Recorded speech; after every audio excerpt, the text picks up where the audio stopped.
Big dog status, I'm a big dog, I pull up on the block. When a story makes its way into the news, media, and even podcast world, it can start to feel a bit far removed, right? Or sometimes guests or public figures already, whether they're an author, podcaster, business owner, or host. And when I cover a new story, I always get flooded with comments and DMs from Cuteservatives who totally and completely relate to the guest. And that's just on the days when we post a new episode. On other days, the messages keep coming in from girls and young women. Some of them are going through their own crazy story of being fired, broken up with, doxxed, or intimidated because of their conservative beliefs. Other messages are from Cuteservatives who have amazing small businesses or are starting families or jobs in brand new cities. Cuteservatives are everywhere, and you all have such unique stories wherever you are in life. Some of your stories might not get national attention, even though they should, but they're just as real. When I began creating the POPlitics brand, I was new to Phoenix, Arizona. I had all these ideas I wanted to explore and goals to accomplish. Building a daily show and even a podcast comes with so many pieces that most people don't even begin to understand. But from the start, the brand itself had to be just right. It was clear to me from the very beginning that this show wasn't just mine. I wanted to share it with girls and women everywhere who felt like I did as a conservative. I started a daily show because I didn't see myself in the media options that existed at the time. And I knew I probably wasn't alone in that. What I'm trying to say is that my story is your story. And all of you help make this entire thing possible, from POPlitics on Instagram, my daily show, or to the Spillover. And I can't thank you all individually, but I did want today to be dedicated to every Cuteservative. We're highlighting some everyday stories that didn't necessarily make headlines, but are just as compelling, just as important, and 100% representative of who we all are as Cuteservatives. The episode is going to cover each story individually, so you can expect a little style change on the podcast today. Joining me will be Autumn Schimmer, who was assaulted on the steps of the Supreme Court when she bravely stood for life. Jacinta Rigi, who committed accidental manslaughter. Francesca Arnoldi is a total boss who is a sheriff's deputy and now has a brand dedicated to educating women on self-defense. Then we have a love story between a Cuteservative and a Dudeservative who bonded over their conservatism and love for POPlitics. Hannah and Matthew, they're literally the cutest. And finally, cult survivor Katie Reeves tells her story about leaving ICOC. Never heard of it? You will today. I hope you love each guest as much as I do. I'm Alex Clark, and this is The Spillover, Cuteservatives Spill All. Katie, let's just start with, what is the International Churches of Christ? Is it different from the denomination Church of Christ? Because I've heard that my whole life. And I'm not sure what the difference is, if there is one. And just walk us through what it is, and then what are the steps someone goes through to join? And then we'll kind of launch into your story. Okay. So the International Churches of Christ is not at all associated with the Church of Christ, the normal Church of Christ, I want to say. The International Churches of Christ was created by a guy named Kip McKean, and he started out in Boston, and it was actually called the Boston Sold Out Movement. It started as a house church, and it expanded from there. And a huge part of it is there was this goal that in one generation, they would evangelize the whole world. So they would get everyone to follow them, kind of giving off that idea of that they were the one true church based on their discipleship program. So in order to become a member, as of today anyway, there is a study called the First Principles Study. I believe it is a 12-step study. And it's very standard Christianity in theory. But on top of that, though, they believe in discipleship. You need discipleship. So you need somebody to be there walking beside you your whole life to make sure that you're staying on the straight and narrow path. So that's a huge deal. They also believe you have to be baptized in order to be saved. And on top of that, for the most part, you have to be baptized with this church. So if you came in as like a regular Christian, already baptized, say when you were like 15, 16, if not, early 20s, they will go through this whole study and show you why basically your baptism might not have counted. They give you this idea that you might not have been following the Bible as well as you could have been. And so if you didn't understand what you were doing and you just got baptized and you're still living your way the way that it was, that your baptism probably doesn't count. So you obviously know a lot. I'm like listening to you talk about this, and it's like you know a lot about this, so-called church. But is that because you were just in it for a long time, you joined later than life, or you were born into it? Like, let's talk about how you got involved with ICOC, how long you were involved. Yeah, so my parents joined in 98. I was only 3 years old. So I wasn't born into it, but I was very much raised into it. And for a lot of kids that are either born into it or raised into it from a very young age, they're considered kingdom kids. And so like you would at a normal church where you would drop your kid off at like Sunday school, that Sunday school they called kingdom kids. And that's where you started. Everything starts.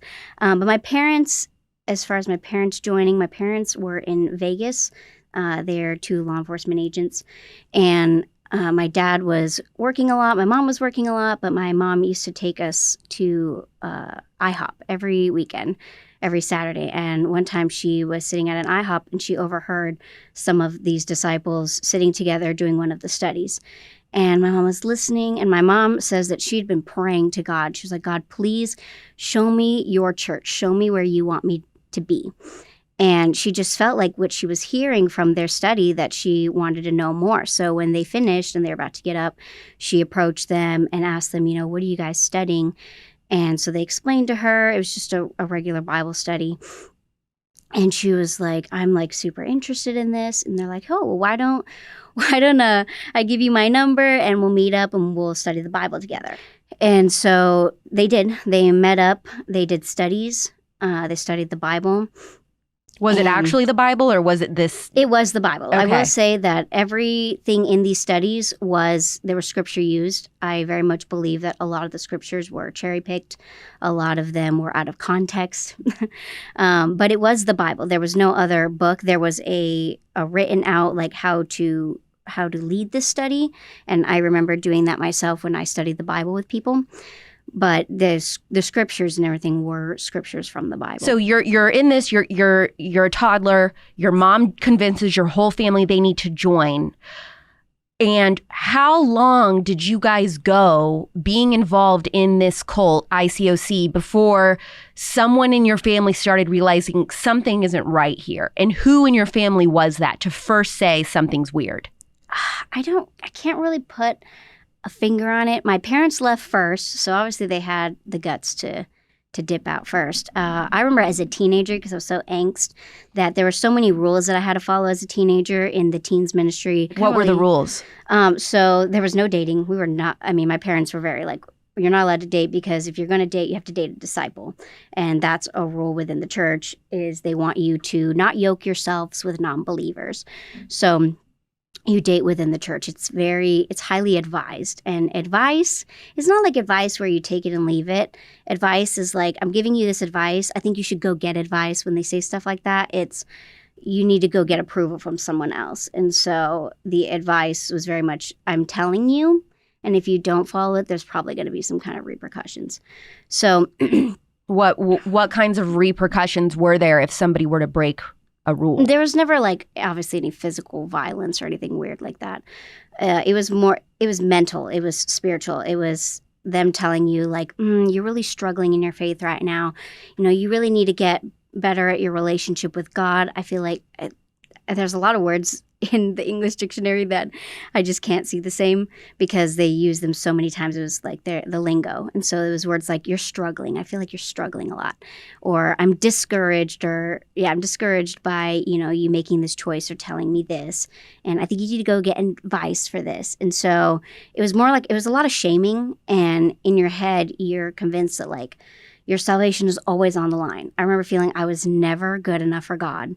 And it was so hard to do anything. I felt like every time something bad was happening in my life, it was because I was about to lose my salvation, that God was mad at me, something was wrong, I wasn't spiritual enough. And I was constantly in this like mental warfare that I was being told that I wasn't spiritual enough.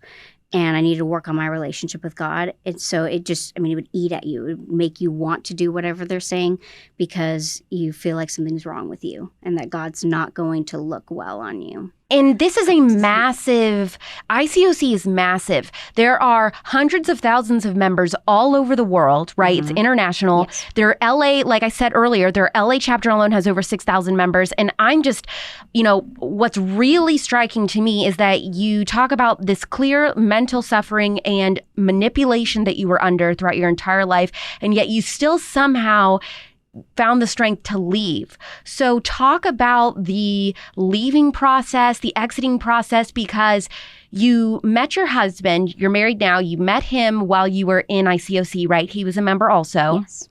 His family were members, your family were members, you're like heavily in it. So when you find out that your parents are dipping out, are you like, Sean, they're not spiritual? Like what is going through your mind? So I mean, at the point that they decided to leave, I was having doubts myself because I'd already been through so much.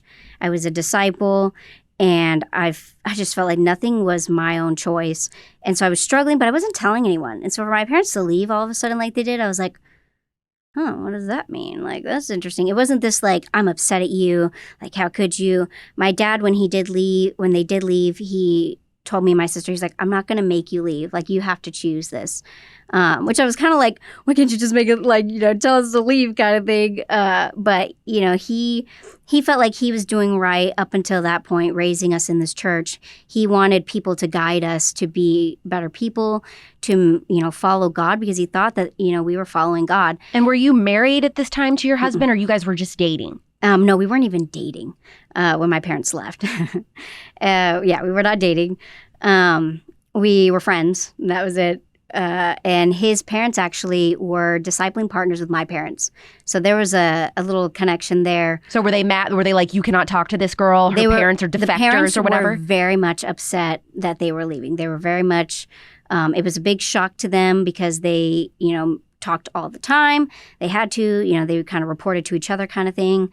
And then when my parents decided to leave, they were like, what the heck? And so your parents leave, you said they left 6 months before you. So it took 6 months for you to say, now I want out? Yeah. And then what about your husband? Oh, yeah. In that 6-month time, actually, when they left, I was interested in a totally different guy, random guy. And oh my gosh, this is so silly. I really thought he was the one. And I didn't even know him that well, so that's kind of dumb. But I really liked him, and I even introduced him to my parents at some point. And so I was like, you should just tell me you like him. I'm like, Mom, we can't do that. We're not allowed to tell people that we like them. We're not allowed to initiate that relationship. So what, you have to tell a mentor, leader type of person? Tell a leader that you like them, and then if they think you're spiritual enough or they think that they're spiritual enough, then, they'll prove it. But if one little thing is off, then it's like, no, I don't think that's a good idea. I think you should work on your relationship with God. And they kind of like deter your mentality. And so I was deterred often anytime I liked somebody. So when I told my mom, she's like, what? She was like, you should only be getting approval from me and your dad. I'm like, well, that's not the rule. And she's like, what rule? Like, she was totally oblivious to what was going on in my life. How did you guys figure out that you wanted to leave after your parents? So not even 6 months, maybe 4 or 5 months into it, I'm telling you, there was this switch. That loser dude just disappeared out of my life. I had always talked to my husband about these guys that I liked, and he would give me advice. And he's like, yeah, that guy, he's immature. He doesn't know what you need. And he didn't like me like that. Like he thought he didn't. Yeah, he goes, you were cute, but you were like a hot mess. And so, yeah, so he would give me genuine, like, nah, I don't think it was this. Or he'd be like, no, Katie, like you do these things and you're not right for him because, you're this personality and he's this personality. And that's why it would have never worked out. And for the both of us, just one day something changed. And I started feeling those feelings. I'm like, oh, and I remember I hated myself for it. Because I'm like, I can't lose him. That's my best friend. Like, I would rather deny till death that I had any feelings for him than approach this because they're going to take him away from me. They're going to tell me to stop talking to him. They're going to tell me that I can't sit next to him, that I don't need to be at events that he's at, or I need to be on the other side of the room if he's there.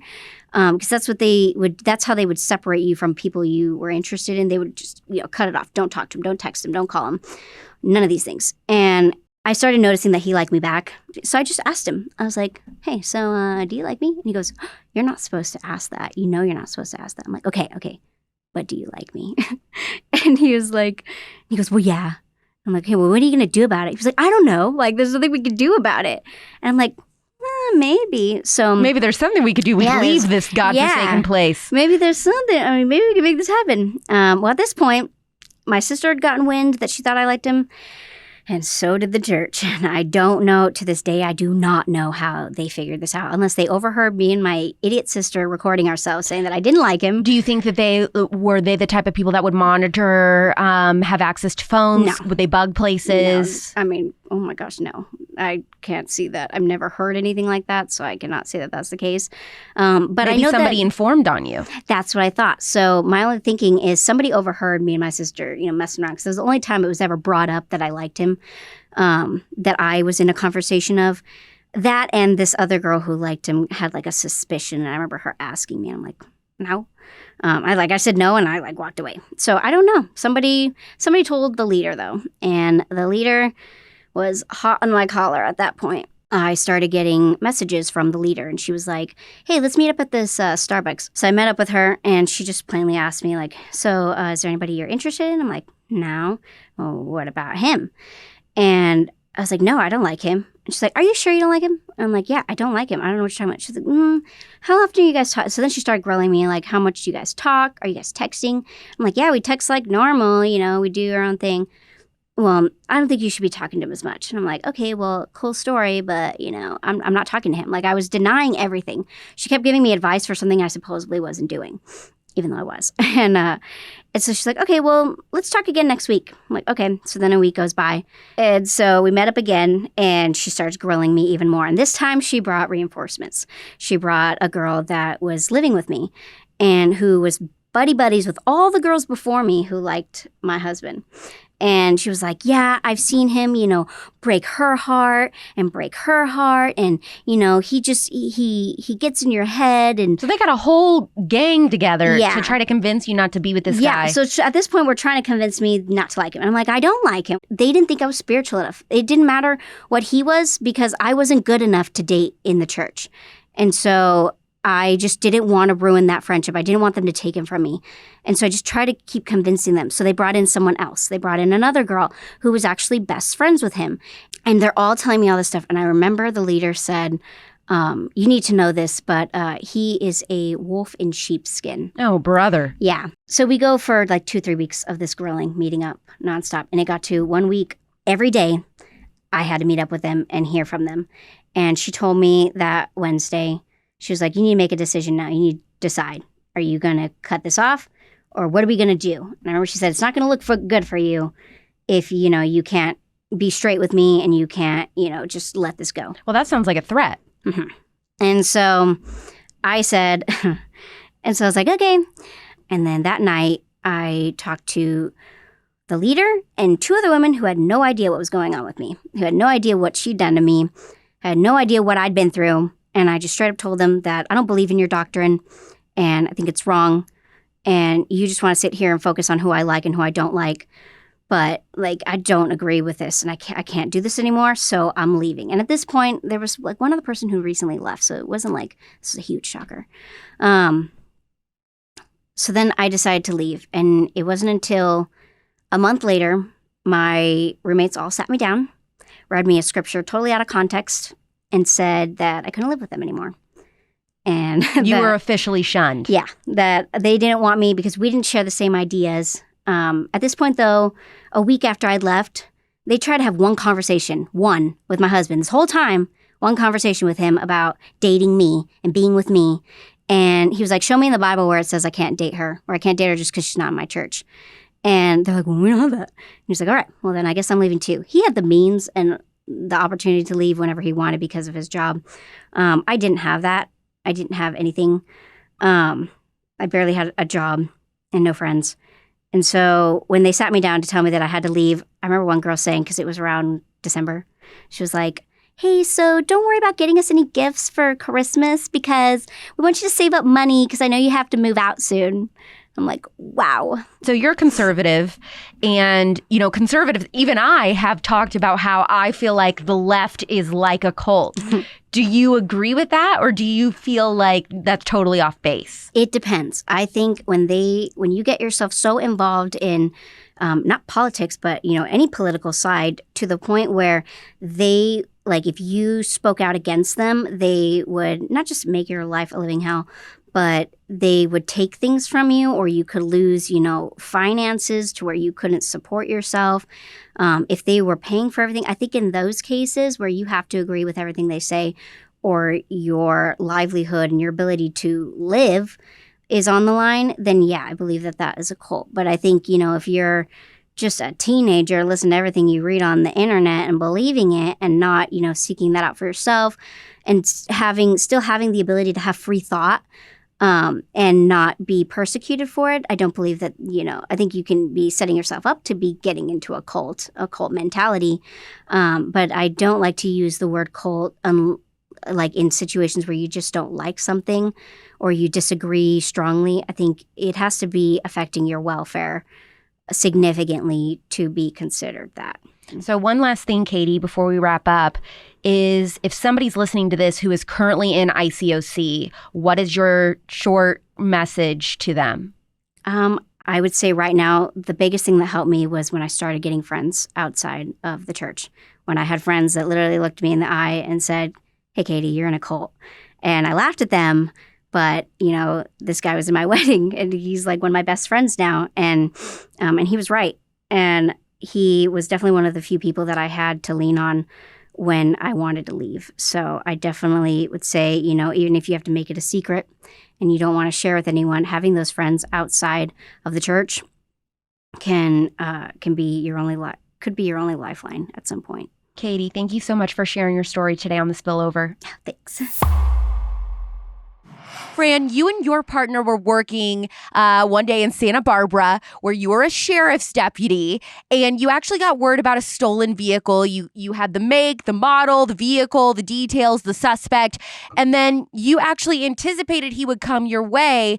And then when he did, you initiated a traffic stop. So can you just describe the total chaos that ensued after that traffic stop? Oh my God, yeah. So my partner was posted up on the highway waiting for this car to come in. He could only go one of two directions and he came ours. So he saw the car. And the way that our staffing levels are, it's only him and I in our area. So the staffing isn't the best. So we planned out this traffic stop. And when it's a stolen vehicle, you just go about it a different way. Like, you don't just walk up and say like, hey, I'm Deputy so-and-so and I stopped you because XYZ. You do what's called a high-risk stop or a felony stop. So once you put your car in park, you get out and you draw your firearm. Ideally, you'd have like 4 officers there. That way you can have like a handgun and a long gun and someone on less lethal, just so we have different options, but we unfortunately didn't have that availability. So my partner and I stopped this car, happens to be like in this massive Home Depot parking lot. And the guy gets out at first and puts his hands up in the air, all this good stuff. It's totally going with the program. And he looks around. And if you work in law enforcement, when someone's looking around, it's not a good thing. Does that mean he's looking for backup? His friend's hiding or something? Either that or he's looking for a place to bolt. He's like, well, where's my nearest escape route? And that's what he did. He started running away. And the partner I was with is super solid, super squared away, total inverted triangle, very fit, great partner, definitely someone you want in a fight. And he starts chasing him on foot. And I thought to myself, I'm like, yeah, right. I'm not chasing on foot. I'm going to get hurt. Why would I do that? Sounds like me as a cop. Physical activity. Yeah, wait, physical activity. I'm not doing that. So I'm like, I'll just follow in my car. If he happens to lose my partner, I'll be able to follow in my car. No big deal. And he zigzags through the parking lot and comes to a hospital that was in the same parking structure. And at that hospital were other police officers from a different jurisdiction, and they had someone they had just arrested who was getting medically cleared at the hospital to be transported to our jail. And they're just waiting outside, waiting for their guy to be ready. And he rounds the corner and sees them. And he sees them and like totally panics and starts running towards my car. So I'm super stoked. I'm like, yes, I'm going to like jump out and tackle him and arrest him. Like every cop's dream, like everyone wants to do that. And I slam on my brakes and I jump out of my car, and my partner grabs him. And out of the corner of my eye, I see my car continuing to drive without me behind the wheel. What? Yes. And it was horrible. I mean, like, police aren't everyone's favorite right now. We definitely get picked apart in the media. So of course, my first thought is like, oh my God, my car is going to crash. Or what if it crashes into someone and I injure someone? Or like, just like thinking of these headlines that are going to be horrendous. And like, I could lose my job for this. So I start running after my car because we're obviously, liable for everything we do. And the right half of my body makes it in just fine. And the left half doesn't. So what does that mean by the left half of your body didn't make it into the car? So like my right butt cheek was sitting down and my left leg is just like slowly getting dragged behind me. It's like totally like, that cartoon like X where you see a character just like stretching. Yeah, like Elastigirl. Yes, that was me, except I'm not elastic. So what do you do? So I still have to stop my car. It's still like traveling through this parking lot. And I'm like, oh God, please help me. Like, I don't want to crash. This is horrible. And so I end up using just the leverage from my right leg to like heave myself into the car. And while I'm doing that, I hear this loud audible pop. And I'm like, oh, no big deal. Maybe it's just like, like popping a knuckle. Like I was thinking it was something like that. So I stop my car, don't hit anything, super stoked, super proud of myself. And then I get out and I start to take a few steps to get to my partner, and nothing worked below my knee. Yeah. And I'm like, okay, maybe like it's just adrenaline. Maybe I'm super nervous. Like it's obviously a really high stress situation. And it's normal to like have your stress totally worked up. So I'm like, oh, I'm just nervous. No big deal. And I take a few more steps and it's still not working. I'm like, okay, something's totally wrong. And I like look down, start checking myself. Like there's no broken bones. I don't have like bones protruding through my skin. I'm like, but something is very obviously wrong. So I physically braced my knee with both of my hands and like hobbled back to my car. And then someone came over and they're like, Fran, are you okay? I'm like, no, like get me in the hospital. Something's totally wrong. And then we went from there and yeah. So did you ever catch this suspect?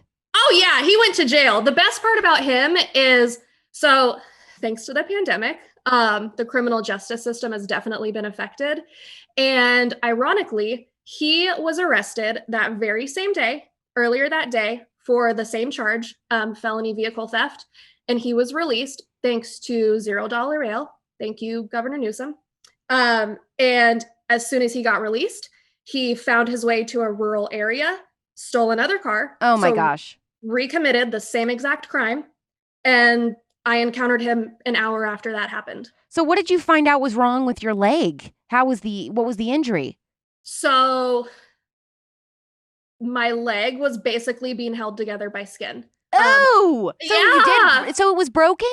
So it wasn't broken, but like all of the ligaments, all of the tendons, everything, they were either completely gone, or they were torn and just like hanging by a thread. Oh, sick. It was disgusting. Yeah. Oh my gosh. Okay. So the recovery process for that, I imagine, was absolutely brutal. I mean, I can't imagine going from like being fully mobile to completely needing care, because I'm assuming you couldn't move around. So what did you need help with in the recovery process? What was going on there? The recovery was horrendous. So it was rough because since it was an on-duty injury, we have to go through like workman's comp. And if anyone listening has been injured at work, workman's comp is horrible. It took 3 weeks just to get an MRA to find out what was wrong with me. And then an additional 2 months after that to get surgery to fix it. But yeah, like just like what you said, I went from this very active, very like highly functioning lifestyle of like 12, 13, 14-hour work days. And then when I get off work, I'd go work out at Orange Theory, which is like super high intensity interval gym, doing everything myself, like a normal 30-year-old person would be doing, to I can't drive anywhere. I can't take a shower by myself. I can't change my clothes by myself. I can't do anything. So to go from like this super high functioning lifestyle to needing someone to basically do everything for me, it was horrible. Luckily, my husband is very patient. But it was a huge struggle. It was like definitely a difficult change of like mindset and just like being patient with myself and So like letting myself feel. how long were you totally like bedridden or house ridden or whatever you would call it? So I got injured on April 20th. I had surgery, I think July 1st, and I went back to work light duty. So just like desk job, like filing paperwork, September 1st. How was your mental state during that time, not being able to work and be an active police officer? At first, it's nice to have some downtime, don't get me wrong. But then like, you start to feel just like this huge loaf, like you're just rotting away at your house. You don't feel like you're doing anything proactive with your life. It's a horrible feeling to go from like, total opposites going from one to another. I hated it. It was rough. And so tell me about Thin Blue Line. Thin Blue Lifestyle? Sorry, yes. You're good. Tell me about Thin Blue Lifestyle. So I started Thin Blue Lifestyle because I had all of this downtime and like being off work. I'm like, well, I don't just want to sit here and like rot away into nothingness. I wanted to do something productive with my time. So I figured, why not look into trainings? Why not do this? Why not make myself a better partner for when I come back to work? And while I'm looking into this, I was thinking to myself, I'm like, we have so much training and knowledge as law enforcement officers. And so many people treat it as like, it's like this big secret, or like you have to be a part of like the cool kids club to know this information. And in my mind, I'm like, that's dumb. Why do I not want to share this with other people so that they can, be more safety conscious? And it just went from there. Like I just totally dove into it, and it's all information that like I wish someone would have taught me when I was, in college or a young female or just a young person in general, because why wouldn't you want to be more safety conscious? Absolutely. And so what topics do you cover on social media, and where can people find you? Yeah, so people can find me on Instagram. It's just at Thin Blue Lifestyle, no spaces, no underscores, nothing like that. And we just go like literally everything. We go over basic medical stuff, like how to apply a tourniquet, or like how to stop the bleed on different parts of the body, or how to put together a basic medical kit for you or your family, or to leave in your car, or how to put together like a go bag that you can leave in your car that if you have to up and go in a moment's notice, you'll at least be good for a few days. We talk about like concealed carry stuff, like basic firearms fundamentals and safety, and things that when I was a newer female deputy getting into like firearms and stuff, there was no one there to tell me like, oh, hey, you can still look cute and like carry your gun too. And someone that I really look up to, and she's been an amazing mentor, is Emily from Style Me Tactical. Dude, we love Emily Valentine. She's awesome. I love her. I met her in person when my husband and I were in DC. And she's amazing. She's been like a great mentor. I'm like, I love her style. Our styles are very similar. I'm like, okay, I definitely like, I loved the tips that she would give. So I like to give like a little bit of fashion advice, or like, oh, if you're purse carrying, do this instead. Like a lot of things that when I was new to this whole safety conscious, self-reliant journey, I wish someone had told me and helped me with, and now I'm helping other people. And I mean, it's super fulfilling. Most of the time it's more fulfilling than police work. So I can't complain. I think that's so awesome. And I love that you make, police work seem so much more relatable. And I like, humanizing a police officer, I think is so important in this culture right now. And just the stigma and the stereotype of, what someone is like and their personality is like that decides to pursue a career in policing. Yeah, totally. I mean, a lot of law enforcement officers out there, like it's intimidating. A lot of them are like very macho, and, at first glance, they're not the most welcoming people.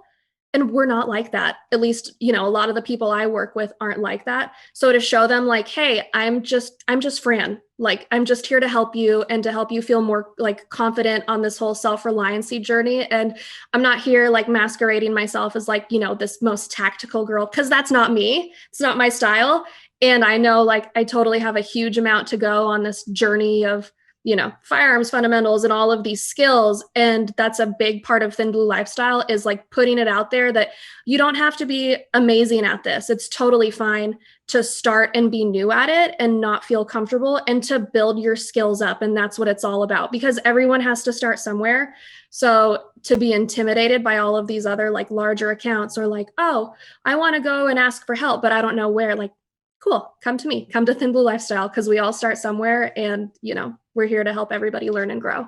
I love the resiliency and the resourcefulness and just the creativity behind Thin Blue Lifestyle. It's exactly like when I started POPlitics, my daily show where I cover pop culture on Instagram and entertainment news from a conservative perspective.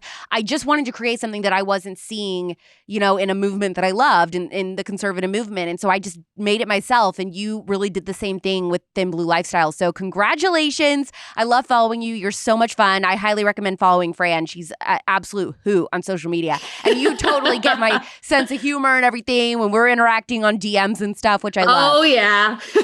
I love it. Yes, I love it. Thank you, Fran. Thank you so much, Alex.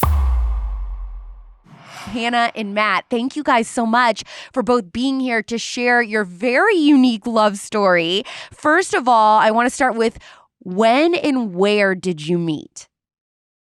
Absolutely. So about 3 years ago, I had just gotten a new job at this Jewish organization that did a lot of work on Israel education and fighting anti-Semitism. And actually, my very first day on the job, they had asked me to go to Philadelphia for this fundraising gala. I said, all right, sounds good. And I took a train, and I get there, and I'm meeting a lot of new people, some of my coworkers. And actually, one of those people was Hannah. So she worked at the same organization that I had just started at. Yeah. We didn't really have a chance to talk all that much at the beginning because it was so crazy. Yeah. There was a lot of, galas are busy and crazy. Yeah. And I know you were there kind of before there. I worked on the event side of things, and, you just meet people. And so we were meeting new coworkers. I'm like, okay. And it was actually funny. One of our coworkers asked me later if I thought he was cute, because they knew I was Christian and he was Christian, and actually kind of said, oh, I think he's too young for me. But then fast forward a year later, and we were at a wedding from one of my best friends who happened to be his boss. And it was a Jewish wedding.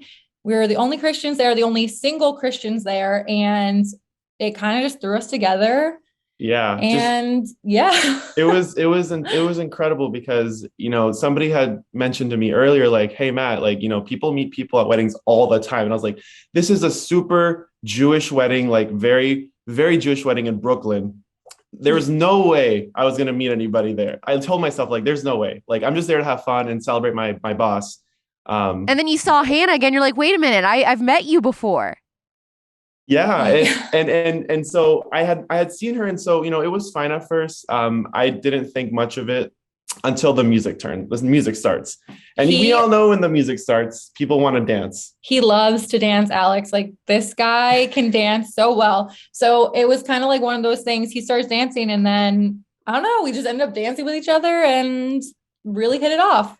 Yeah, we just spent the entire evening together. We went and took some shots. She actually grabbed me and was like, let's go grab another shot. And I was like, I don't know. But I was like, she's looking really cute tonight. So I had to. So when did you find out that each other was conservative? So I think it was on our first date. We were talking about all the things that people tell you not to talk about on a first date. But at this point, when I was dating, I was like, I want to be really intentional, and I don't want to date someone who doesn't align with me on the things that matter and the non-negotiable. So I kind of we just laid it out on the table, and I was talking about my political beliefs, and he agreed. And I was like, oh my gosh, thank goodness. Matthew, when you heard her say, these are my beliefs, this is very important to me, I'm a conservative, as a guy, what was your immediate reaction to hearing a girl say that and be so sure of being conservative? It was a major sigh of relief, because my track record of dating, nobody that I dated in the past was really conservative. Granted, I wasn't super strong. Actually, this is a side story, but in college, I was actually very liberal. So I didn't really care about, I just assumed everybody believed what I believe. And that's a whole different story for another time. But by the time I ended college and kind of began my professional career, I had become more conservative. And so once I finally spoke with Hannah and we talked about it, I was like, this is exactly what I'm looking for. As a Christian, as a conservative, there are some values and beliefs that for me are extremely important to find in a partner. So it was a major sigh of relief, to be honest with you. Okay, Yeah. and so in what ways 2020 happens, the pandemic happens, how did your all's work environment actually get worse? You want me to go? Yeah. So we actually were one of the first organizations, at least in on the coast, like New York, that like went remote. And before the pandemic happened, like with the election, a lot of people at work were talking about things, and we had a lot of colleagues who would post, and they were liberal, and there was kind of this like privilege for them that they could post whatever they wanted on their personal social medias. And us as conservatives in the organization really weren't given that same kind of privilege. Like we At the would Jewish organization? Yeah. So we kept everything like, especially because your social media also represented the organization. So there was this, you had to be professional online. So it was just this weird thing. So that started when like election season was coming up. And I'm based out of New York. So New York is, as we know, pretty liberal. So that was like something I've experienced like for a long time. But then everything started happening, escalating, and it just got worse because things got heightened. And then, it just kind of was like a snowball effect for us. And we also didn't get to see each other in person for 3 months during 2020 with like lockdowns. Actually, we haven't mentioned this, but we are long distance. We've been long distance the entire relationship. So we really got hit hard. Before the pandemic, we had seen each other at least every 2-3 weeks, maybe once a month, because I was living in Washington, D.C. at the time. She was living in New Jersey. And so we really had to figure it out. And once the pandemic hit, it became a lot harder to see each other. I had a traveling job with my organization, so I was able to make it work pre-pandemic. But then things became a lot more difficult after the pandemic. So, but like with your saying about like the work environment and stuff, like lines kind of got drawn. People got harsher in their beliefs, I think, when it came to like the political side of things. And I don't know if Matt felt this way, but I felt like I couldn't talk or like out loud at work, but that also kind of fueled me to be stronger in my beliefs because I was feeling so isolated. You actually had a very close friend confront you. What prompted that confrontation?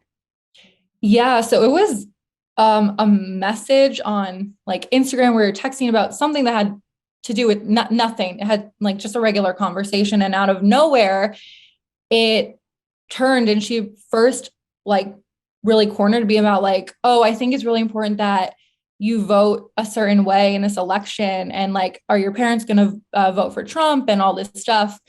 And then she like pivoted it to abortion and like, what's your stance on abortion? So it's just kind of this weird, I don't know. I felt like completely taken off guard. This is someone I've known for a really long time. And I didn't even know how to respond because I was like, we were just talking about, normal things. And then out of nowhere, I just felt like I got cornered, and it was really hard. I'm not usually a confrontational person, and I'm someone that really treasures my relationships.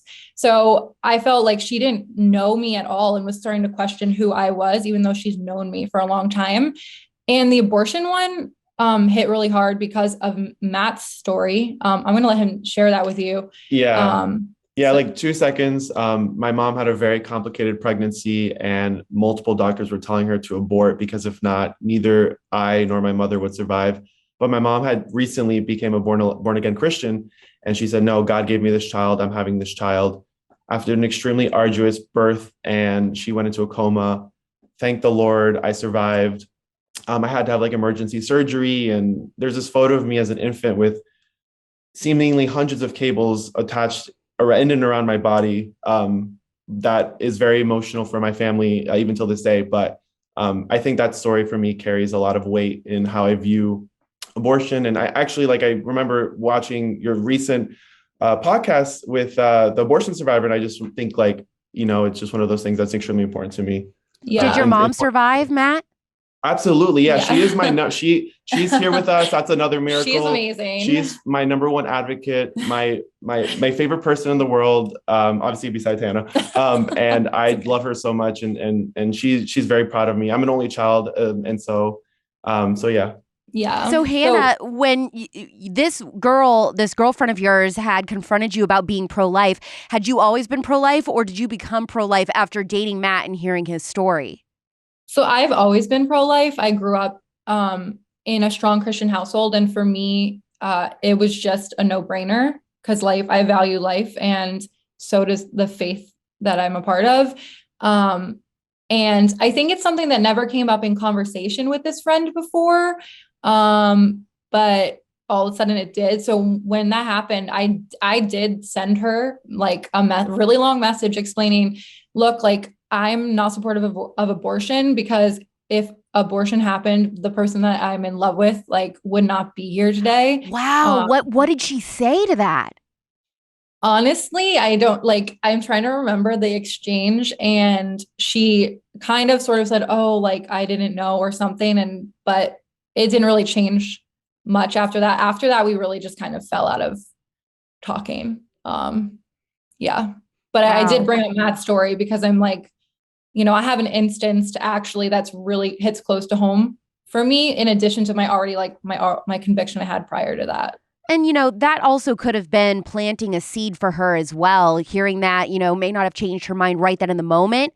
But who knows? Who's to say a few months down the road, a few years down the road, that couldn't have an effect. And you mentioned so much of your relationship being long distance, even your engagement. So I am curious what advice you guys have for listeners who are in a long distance relationship, other Cuteservatives. Yeah. Absolutely. You have no idea how many times people say like long distance relationships are impossible. Don't do it. It might not be for everybody, but for those who really want to make it work, I think communication is so important. We FaceTime every single day.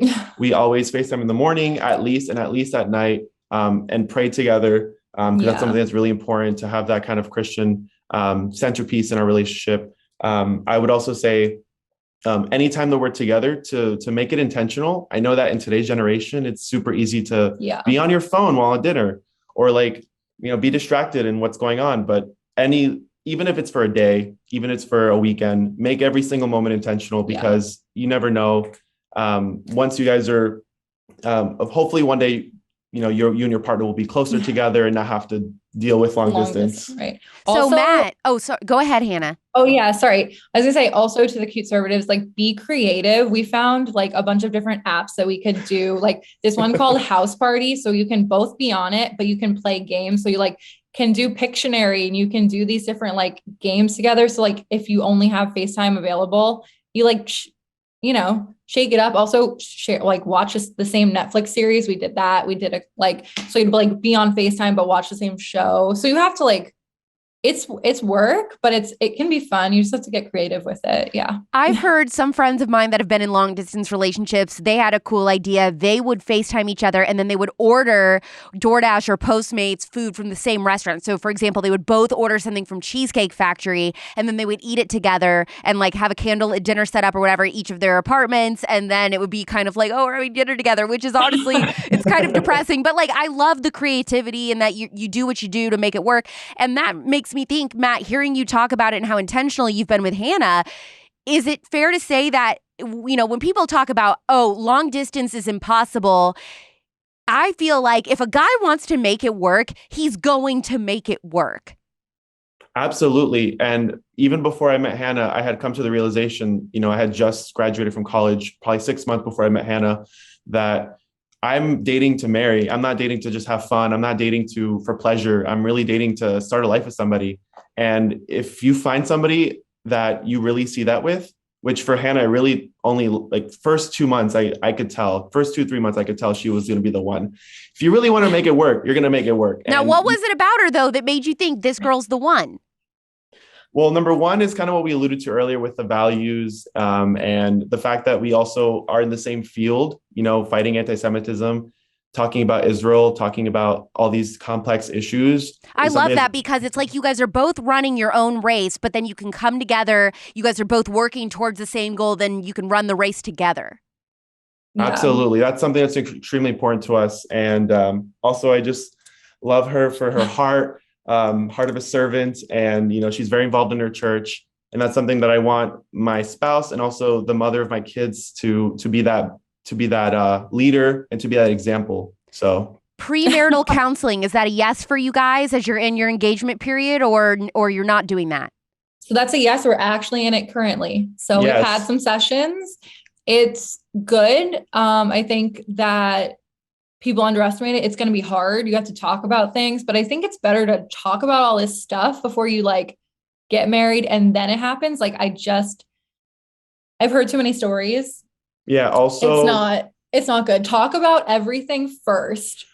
Also, there's this stigma that only if you're having relationship issues that you should do premarital counseling. Yeah. No, if you have minimal issues, you should still do premarital counseling because you never know what's behind the closet. You never know what will come out. Did you find out anything yet about each other that surprised you that you didn't know? You don't have to say what it was, but has there been things that you're like, you know what? We never talked about that. Not yet, but we did do this temperament exam that they gave to us. And it was really interesting to find that out, that our temperaments are very evenly matched on things. But there are certain areas. And when they were reading it back, we were both like, oh yeah, that's you. Oh yeah, that's me. So that was interesting to find out how close our whatever scores were on that. I love that. That's going to give so many people hope that are trying to find their Cuteservative or their Dudeservative. And I think hearing from you guys, these are real people that watch POPlitics just like you, that listen to the Spillover just like you, that are going through the same things, that have gone through the same things, and now they have a happy ending. And, really your story, actually, I wouldn't even say an ending, but your story is just starting to be written. So that's so exciting. Thank you, Matt and Hannah, for coming on the Spillover. And congratulations, by the way, in your naming your firstborn, Alex, right? Boy or girl can be Alex.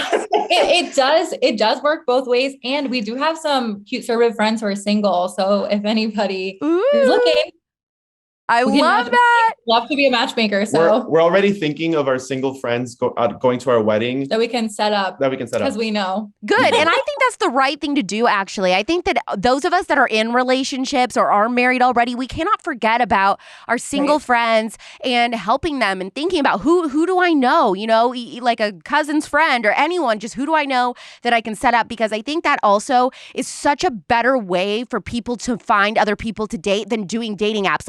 Having people in common that can vouch for them and say, this is somebody that has good character. I think that's important. Matt and Hannah, thank you so much. Thanks, Alex. Thank you, Alex. Bye. Autumn, let's set the stage a little bit here. It was your first week working for Students for Life. You were part of a group that was protesting and counter-protesting on the steps of the Supreme Court. Going into that day, were you nervous about being around this pro-abortion group, or were you really just excited? So I was a little nervous, but more excited than nervous. So we had a group of about 10 people, some guys, some girls. So it was a good mix. And we were just staying in an Airbnb really close to the Capitol. So we were ready to respond whenever something was happening.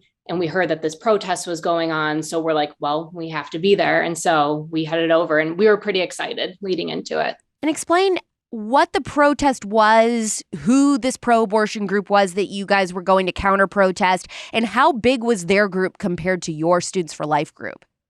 Yeah, so like I was saying, we had a group of just about 10. So we were a small group, and the protest was being led by NARAL. So obviously a huge pro-abortion group, and we show up and we don't know what we're showing up to. So we have our signs and our megaphone, and it's probably over 100 people. So we're very far outnumbered, and they're all right in front of the steps of the Supreme Court. So we go just right across the road on the sidewalk, and we began holding our signs in protest. And they saw us coming because we came running on with our bullhorn going and with our signs, and they knew we were there from the moment we showed up. What were some of the things that you guys were shouting or saying in the megaphone and the posters that you were holding? What were the things that, possibly could have triggered this group? Yeah, so we were in DC right before Amy Coney Barrett was confirmed to the Supreme Court. So a lot of our messaging was confirm ACB, why are these feminists protesting a woman? Listen to pro-life women, hear pro-life women, very pro-woman, and then also pro-life messaging. So it makes sense that that's really what triggered them. And then also a lot of the pro-life language of we must defend human life. This baby has a heartbeat, that type of language as well. So you're just doing your job, advocating for life, and then this woman comes up to you. What was this pro-abortion woman saying and doing? Yeah, so at this time, we had crossed the street and headed over to the steps of the Supreme Court. So we were in the midst of it with all the NARAL protesters as well. We felt safe going over there, had some guys with us. There are people recording. There's a police presence. So we go over there and I'm holding a sign and it says, "I can't believe these feminists are protesting a woman." And then it had hashtag confirm ACB. So very blatantly going against everything that they were out there for. Yeah. And this woman just came up out of the crowd about my age. So I'm about 25 and I'd say she was about my age. And she comes up to me and just asked me why I'm holding that sign. What do I think feminism means to me? And I go, well, I don't think it means that we empower women by telling them they need to kill their children. And that was basically all I said to her, before anything further happened. And so how does it escalate from that point? When could you tell that the situation was escalating, I should say? Yeah. And so that's what's interesting. I couldn't tell it was escalating. So that was basically our only exchange. She just came up to me, asked why I was holding the sign and what feminism meant to me. And I told her. And then, so we're probably only about like 3 feet away from each other. We're pretty close. And I'm with my group. And so I respond and she doesn't say anything back to me. She's just staring me down. So I'm like, I'm just going to keep my eyes straight ahead. And then out of nowhere, she just punched me in the face. We hadn't talked for probably about a minute or two. Holy crap. It just came out of absolute nowhere? It really did. And so was it a hard punch? Like she put all her weight behind this punch, or it was kind of like she was a little hesitant? She was definitely hesitant. So I thankfully wasn't hurt by it. And I think even if it did hurt, it's like my adrenaline was going so much even before that happened. It was enough. I like stumbled backwards and she actually ironically like ripped off my mask when she hit me in the face. And I just stumbled backwards and like, I don't fully remember it, but there's a little bit of a video clip and I just kind of stumbled backwards. I kind of just stand there for a second because I'm stunned. I can't believe this just happened. And then I just started crying and I was so overwhelmed and it was a very crazy experience. Were you saying anything to her when you started crying, or were your friends that were in Students for Life saying anything? Like, why would you do that? So she fled right into the crowd. She hit me and like did not look at me. What a coward. Yeah. And that's exactly what I said too. I didn't even have the opportunity to say anything to her. And so did you guys immediately go find the police? What happens next? Yeah. So we are like, right by the steps still. Police are pretty close by. So one of my managers, he goes over and because he was recording this all too while it was happening, but the camera wasn't right on me when it happened. And so he goes running over to the police and is like, hey, one of our coworkers just got assaulted. And they were asking me, do you know what this girl looked like? Any like descriptive like information that I could give, but I was so overwhelmed. I really couldn't remember. And she had fled into the crowd. I was like, she's a girl about mid-20s, brown hair, had her hair up, was wearing a white t-shirt. And it was like a super, super hot day. All of us are so sweaty and gross. And so we were talking to the police and they're asking me if I want to press charges, if they want me to go find the woman that hit me. And so I tell them like, I don't really want to press charges. Why not? I was really overwhelmed at the time. I just wanted to move on from it. So it was my first week in the job and I didn't want the whole punching situation to be what defined me. That's so interesting because I feel like I would have done the opposite. I would have been like, yeah, like I would have been all over social media. Like I'm the girl that got punched because it shows how insane these pro-abortion women are and how they don't care about treating women respectfully. And I just feel like it would have made such a good example out of that to just open people's eyes. Do you regret not pressing charges or you still feel good about that decision? So I still feel good about not pressing charges. I was super vocal about it on social media. My like Twitter blew up, my Instagram blew up. I was just getting comments from a bunch of pro-abortion people. They tracked us down and found our Instagrams. And so were they like, I'm so sorry she doesn't represent us, or were they defending this psycho? Oh, they were defending her, coming for me. Really? What were they saying? Yep. You deserve it? Like some of that, but then also the disgusting language of like, I eat fetuses for breakfast. Sick. Or like all the very gross messaging that you see from kind of the Gen Z pro-abortion people. They just do that, I think, to shock us. They know that it like gets under our skin, so they just like to say that crazy, outlandish stuff. 100%. It's all for the shock reaction and the factor that they just want to get you riled up. So it didn't, the punch didn't hurt you in the moment. You decided not to press charges. You were vocal on social media, but how did the assault affect you afterwards? Did you struggle with wanting to go to any other marches or protests going forward? Yeah, so I was definitely hesitant and still somewhat am. I actually haven't been back to the Supreme Court for anything since, so that was September of 2020. So, and I live in Chicago, and there's been opportunities for me to go to some protests, but I haven't. And it is a little bit of the hesitancy of what's going to happen, because Chicago is just as liberal as DC is. And the idea of what could happen, it definitely does scare me, kind of whether I like to admit it or not. Were you diagnosed with PTSD or anything after that incident? No, I wasn't. And I actually went to the doctor like for a physical examination after, just to make sure I was okay. And I was. But yeah, it's still like, it's funny talking about it right now. It still feels like it's a situation that didn't happen to me. I feel very like removed from it almost. Like it's very interesting. Like when I was like reading the articles that came out or anything, I was like, wait, that actually happened to me? That's what was really weird for me to grapple with. Are you still involved with Students for Life? Yes, I am. So that was my first week. So now I've been there for over a year. Wow. And so is everybody pretty understanding at the office? Like, okay, Autumn is not going to be the one that we, send out in the trenches again for a little bit till she's ready. Everybody's been nice about it.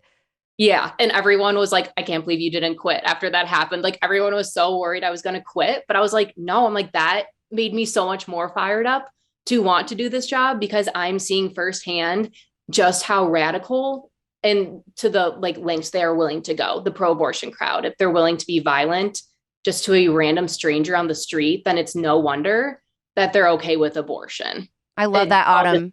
It all just made sense. It just shows that Cuteservatives are not quitters. We are in this fight. Yes. Okay, so what do you hope other Cuteservatives can learn from your story of standing for life? I mean, after getting literally knocked down, but then choosing to be the much bigger person towards the person who wronged you. Yeah. So like you said, always just be the bigger person. Don't be afraid to stand up for yourself. Be vocal on social media. You'll make connections with other pro-life friends. You'll learn about other pro-life organizations.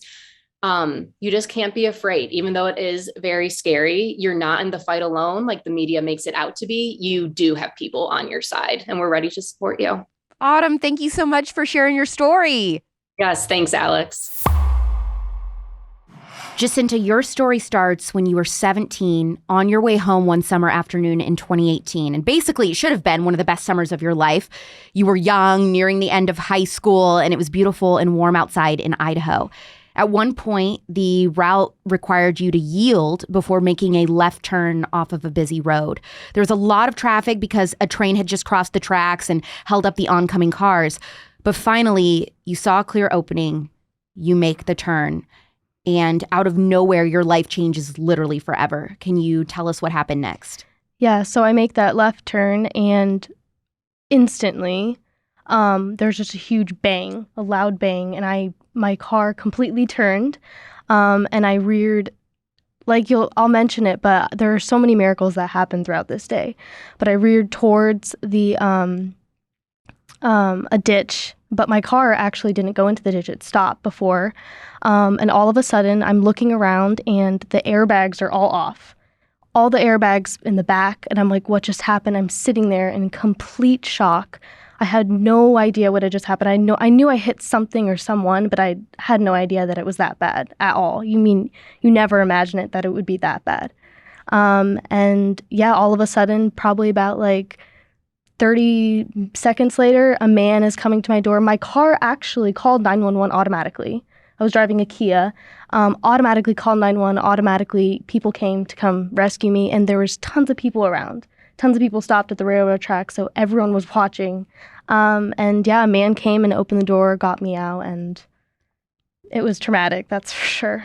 Did you know immediately what had happened, or were you disoriented? No, so I was disoriented. I was sitting in the car in complete shock.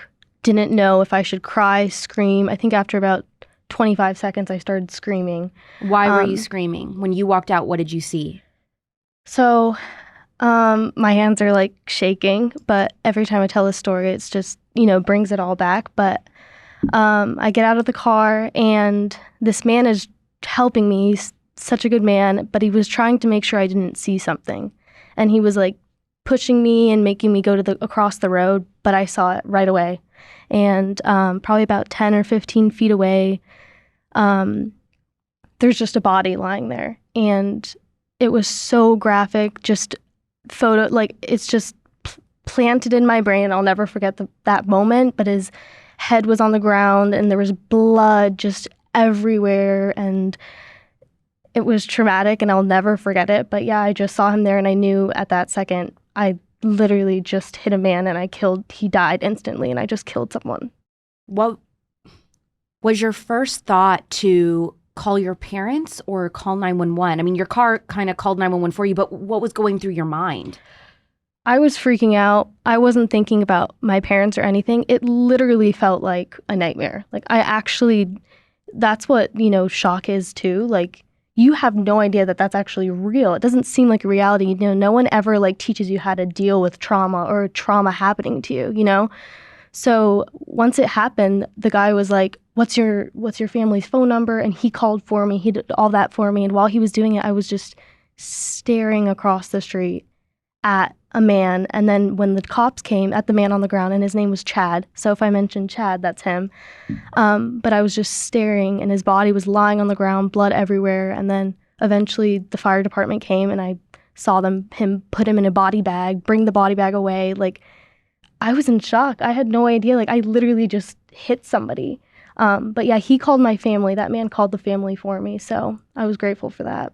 Did Chad's family come to the scene? Did you meet them, or that wasn't later? No, so they actually didn't live in the state. And he wasn't wearing a helmet. So that's why he died instantly. So he was on a bike? He was on a motorcycle, and yeah, so it's not, you don't have to wear a helmet in Idaho on a motorcycle. And he was on his way to work. And yeah, the parents weren't, so they got a phone call. And that was a huge thing that I was, having to deal with. I'm going to be the reason why his family gets a phone call today saying your son has passed away, your son is dead. And yeah. Did they have you go to the hospital and get checked out and everything after the scene, or did you have to file a report on the scene? I did have to file a report on the scene, which was, obviously they were so nice, but it's you don't want to be answering all these questions about yourself. So luckily they waited until my family came and my mom answered for me. And I was just sitting in the car with my head on her lap, just in complete shock. Were your parents saying things to you like, Jacinta, this isn't your fault, it was an accident, or what were they saying? Yeah, so I know my brothers showed up first, and my brother just hugged me and wouldn't let go of me. Then my mom showed up. My dad was at work, and my brothers were like, we need to call Dad. We need to let him know what happened. And my mom's like, do not. He drives for a living. Basically, he's a salesman. And so she's like, he's going to get in a car accident if he hears what had happened.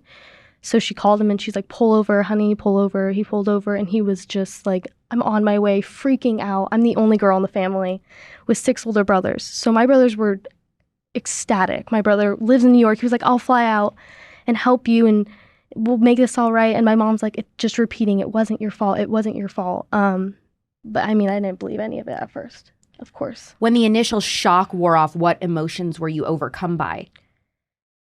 Well, the shock lasted for about 3 days. So I was in bed staring at the ceiling for literally 3 days. And I remember people coming in bringing flowers, or people coming in and my mom with them and just talking about what happened. And I don't remember any of it. I was literally in bed for 3 days staring at the ceiling, thinking about, the family being called and the family being, like I said, they've passed away. And so after the shock wore off, I just remember having a heavy, heavy weight on my shoulders.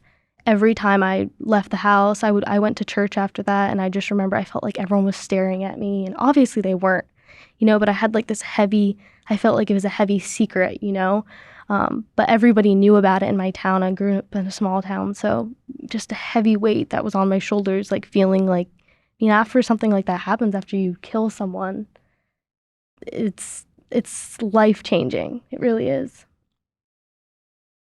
Were you afraid of repercussions? Like, were you like, oh my gosh, am I going to go to jail? What happens? Yeah. I was like, I'm going to go to jail. But then luckily I was 17 and I wasn't turning 18 until October, and this happened in June. And the family, well, the mom at least was she's a saint in my books. She's a beautiful, beautiful, and she's one of the best people I've ever known, honestly. When and how did you find out that this man's family was not going to take any legal action against you? So I was freaking out, and I obviously was, dealing with the shock. And once the shock kind of started to wear off, it was about a month later, my mom and my dad sat me down, and they're like, we have something to tell you. And I was like, what is it? And they were like, so they have ruled it to be your fault, because we weren't sure before. And so they're like, they've ruled it to be your fault, which just brought back everything. All the shock was brought back to me. And so they sat me down, and they were so good, and they hid everything from me, like all of the insurance stuff. But I was also just like, why? Like, how are these people not suing me, or, all this stuff, like taking action against me? Like, they must hate me. I remember thinking, like, they must hate me so much. Like, I'm hated so much by these people. But then I was contacted by his mom. And how did she contact you? I think my mom found her email and reached out to her. And then ever since, she emails me all the time. What did that first email say? She was just re-emphasizing, this was not your fault. And she said, ever since my son, he was in his 40s, she said, ever since my son told me he got a motorcycle, I was waiting for that call to say, your son is dead. Your son has passed away in an accident. And she said she was just waiting for it because her husband lost a leg in a motorcycle accident. So she just kept emphasizing to me, it wasn't your fault. This happened for a reason. God had a plan. I mean, she would send me care packages in college. Wow. Like, she literally is the best thing ever. I haven't talked to his father or anything. I know he was pretty upset about it at first, but she is just the best woman. And she actually lives in Arizona, so I'm hoping to meet her one day. Oh my gosh. Yeah. Well, I mean, obviously that must have been a relief to hear, just that this woman had forgiven you, even though you accidentally killed her son. Yeah. But that obviously doesn't change the fact that you have to live with this experience for the rest of your life. Yeah. So what has helped you cope? Have you done therapy? Did you have to go through anything like that? So luckily my mom is a psychiatrist, and she has been for like 20 years. And so she has been, the best thing. She, basically does therapy for a living. And so that helped me a lot. So I never went to therapy. I never felt like I needed it, because my faith was my therapy and God was my therapy. And I found peace through that. Yeah. That's amazing. Mm-hmm. What did it look like for you to lean into your faith during this?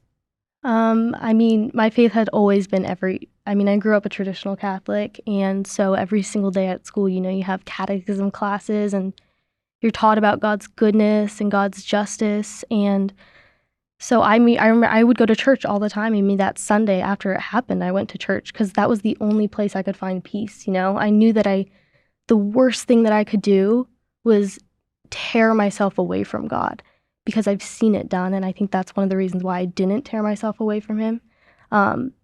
And so I was like, I need to go to God with my suffering and with my pain, because it's the only way I'm ever going to be able to, not get over it, but just deal with it. In what ways has God's grace continued to impact you all these years after the accident? I mean, I always say, and I know my family knows I repeat this all the time, but I always say God is so good. I mean, my mom always tells me there's a reason why you were chosen. Like, there's a reason why God at that exact moment in time decided, I'm going to take Chad's soul, but I'm going to let you survive. And I know there's a reason for it. So my entire life I've been like, and then even before the accident, I was like, there's something I'm meant to do and I don't know what it is. And so whether it be like this podcast, you know, and telling my story to people or working at Turning Point, you know what I mean? His grace has been so good to me and my life has been so good. And sometimes I think about it like, I don't deserve this, especially for what happened. But now I know that it happened for a reason. And, you know, Chad was chosen and I was chosen to live. Obviously, this didn't happen that long ago. It was 2018. But since the you brought up a turning point. Since the accident, you graduated high school, you've gone to college, and now you've started working here at Turning Point USA. Does it feel like that day just happened yesterday, or that it was just another lifetime at this point? When I think about it, like right now, when I think about it, it's like PTSD, you know, like my heart's beating 1,000 miles a second. And with PTSD, you live in the moment every single time you think about it. Every single time I pass by a motorcycle or people even bring up accidents, my mind automatically goes to that day. So it feels like a lifetime ago, but at the same time, it feels like its own life. Like it literally was a nightmare, you know? It didn't seem like it was part of my life. You know what I mean? Like it just seems like it was in another world, you know, where that happened. But I've dealt with it so well now that it's obviously become a part of my life, and not a good part of my life, but definitely not something as negative as it was at the time. Part of your testimony, I think, with your faith journey. How long did it take for you to start being comfortable driving again? Oh my gosh, months. It took months. I know my dad was like, no, you can't drive. And I was freaked out to drive my friends. I mean, the way that the motorcycle hit me, the whole front of my car was gone. It was completely gone. They were like, the lawyers were like, you should be dead right now. The fact that you are not dead right now is just a huge testimony, you know? And I couldn't drive for months after that. I didn't want to drive my friends. I was scared I was going to get them in an accident. Every time I take a turn now, I still freak out. Like, it definitely comes back a lot, even when I'm driving to this day. Do you feel like you're now, because of this incident, like a overly cautious driver? Or are you pretty normal now? I think I'm pretty normal. And I've even sometimes caught myself and I'm like, ooh, you shouldn't do that. Like I never go anywhere without I always have my seatbelt on. And I did at the time, but I'm always aware of that. I think I probably should be more cautious, but I was definitely like years after. Yeah. Well, how long did it take for you to start being willing to talk about the story and discuss it with people? Because one thing that shocked me, so, you know, Jacinta sits up with us with the POPlitics team and the Spillover team where we're discussing show ideas and we brainstorm out loud. So we're having conversations, you know, talking about like, oh, wouldn't it be cool to like find a guest that did this? And I think someone was kidding. I think this sounds super dark, which, you know me and I have dark humor. So like, I think somebody had joked and said something like, dude, it would be wild, like get somebody who's killed somebody. And you like very sweet Jacinta was like, well, that happened to me. And we were like, you're joking. And you were like, no. And I mean, so you were willing, you told us, you're like, no, I have this story. Like it was an accident. It was a terrible, terrible day in my life. And I accidentally hit someone with my car and killed them. Yeah. And we were shocked that you were willing to talk about this. So, I mean, that was bold of you. Yeah. How long did it take for you to start sharing the story? I mean, I grew up in a small town, and so my community and my church knew about it automatically. You know, it was posted on Facebook, like, please pray for her. And I remember my friend was like, my mom walked into the room and was like, she's been in a fatal accident. She was like, she died. Like, you know, it was all like confusing. So it's like, I grew up in around an area where everybody, you know, like knew about it. So, but years later, I mean, I almost like talking about it now just because I can bring awareness to it, you know, and to people who deal with PTSD or people who have been in places like I am where they accidentally kill somebody and it's like on their shoulders. So have you been diagnosed with PTSD formally? No, I haven't. But everything that I deal with, I'm pretty sure is what people deal with when they have it. So Have you had any serious relationships since then where you had to have a moment and say, okay, how am I going to tell this guy that I really like that I accidentally killed someone? Yeah. Luckily that hasn't been not having a boyfriend or anything hasn't been a problem. But even just in relationships with people, like, I think it'll just be in God's timing, you know, and I feel like people talk about accidents all the time as well. And so it comes up very naturally with me. And so, yeah, I don't think I think God's timing will be perfect like it always is. What lesson do you hope, Jacinta, that this story teaches your future kids about life, grace, and even just who you are? I hope my kids and everyone who's listening, you know, will understand that God has a plan for every single one of us. And I actually brought this. I'm holding a holy card. So we actually made cards after for the family. And my mom was like, you need to have a quote on it. And so I looked at my prayer book that has every single day of the year, and it has prayers for that day. So I looked at that day that it happened, and inside the prayer was, "Blessed is he whom thou hast chosen and taken to thee, he shall dwell in thy courts." And so I was in complete shock. I had goosebumps. I'm like, this is the quote we have to use. Like, literally on that day, the quote is that God decided to choose him. You know, he chose him. God has a plan for every single one of us, and it might not be a plan that we expect, but God is all good, you know, he's all just. He's never going to put something in your way that first of all, you can't handle, or first of all, that's bad or evil, you know what I mean? And so I hope everyone understands that God has a plan, and he's so, so good, and you need to turn to him with your problems, because otherwise you're going to turn to the evil of the world. You know, you're going to choose drugs and alcohol. And if I hadn't chosen God and stayed with God and brought my sorrow to him, I would not be here, and I would be a completely different person. Such a beautiful story. It's a heartbreaking, haunting story, but so beautiful. And I'm really, really grateful that you were willing to share this today with Cuteservatives, because I also think it's cool, just people that, you know, wonder what the behind the scenes of Turning Point USA is like. Like, there are incredible young people. The average age of an employee here is 24, I think, in our Turning Point offices. And so this happened in 2018. So I just turned 21. So October. Jacinta's 21. These are incredible young people that work at our office with amazing testimonies, amazing stories, that are on the front lines, fighting the culture war, fighting in the conservative movement, and just sharing their incredible stories of faith and hope, and just a vision for what they hope this country is one day. And so I absolutely adore you and have loved getting to know you and working with you. And thank you for sharing this with Cuteservatives. Oh yeah, I hope at least one person can take, you know, something from this story and say a prayer for Chad, because that's one of the reasons why I think he was chosen. He may not have had many people praying for him, but now that so many thousands of people are going to be listening to this, hopefully, and hearing it, if everyone says a prayer, that's saving his soul slowly. So beautiful. Cuteservatives, you're the reason I come to work every day. Obviously, I've had my fair share of haters and obstacles as a result of my beliefs, but many, if not all, of Cuteservatives actively face some level of hate for their beliefs, whether they're doxxed, dropped by friends, fired from jobs, or called horrible names online. The Cuteservative community is an antidote to all of the psychos out there who want to destroy American values and even conservative lives. But we're also all here to support one another for the fun stuff, like small businesses, social media endeavors, and even lover friendship. So be kind in the comments under the POPlitics episodes or the Spillover episodes, and don't be shy. This community is here to be your friend. That's also specifically why I created the Cuteservatives Facebook group. Make sure you join that. And before we part ways today, please be sure to click subscribe if you're brand spanking new to Cuteservatism. You know, that's what I call like being a fan of POPlitics, my daily show, or the Spillover. Make sure you follow POPlitics on Instagram, because that's where I post about the Spillover. And join the Cuteservative Facebook group. Again, that is the best way to connect with girls and guys like you heard from on this episode. And then leave a 5-star review telling me and today's Cuteservatives just how much you love their stories, or if one of them in particular really resonated with you. They're going to read those. That's so encouraging. And just leave a comment saying that you're new here in the Cuteservatives Facebook group and you want to connect.